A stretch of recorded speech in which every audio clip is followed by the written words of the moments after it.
First இதுவும் success ஆகிடுச்சு. First mission வந்துட்டு கீழே விழுந்தாச்சு. கீழே விழுந்ததில் ஆடிங் இன்சல்ட் டு இன்ஜுரி மாதிரி கீழே விழுந்து ஒன்றும் ஆகலை அந்த லேடிக்கு. பட் அந்த ஆக்டிங் போட்டாங்க. ஆக்டிங் போட்டோன்னே எல்லாமே வந்துட்டு ஒரு பெரிய இஷ்யூ ஆகிடுச்சு. ஸோ இதுக்கு மேலே நீங்கள் வின் பண்ண என்னடா ஒரு லேடியை தள்ளி விட்டீங்கன்ற அந்த ஒரு ஸ்டோரி ஃபார்ம் ஆகிடுச்சு, அந்த நெரேட்டிவ் ஃபார்ம் ஆகிடுச்சு.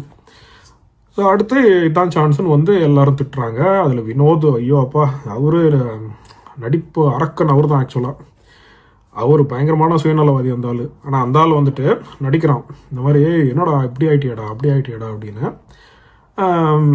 அப்படி அந்த அளவுக்கு உனக்கு அக்கறை இருந்ததுன்னா நீ வந்து பார்வதியோட சேராமல் விட்டுருக்கணும். நீ பக்கத்தில் உட்காந்துலாம் நல்லா தானே பேசிகிட்டு இருந்த சிரிச்சுக்கிட்டு. நீ ஏன் அப்போ அவங்களோட சேர்ந்து பேசிகிட்டு இருந்த என்ன?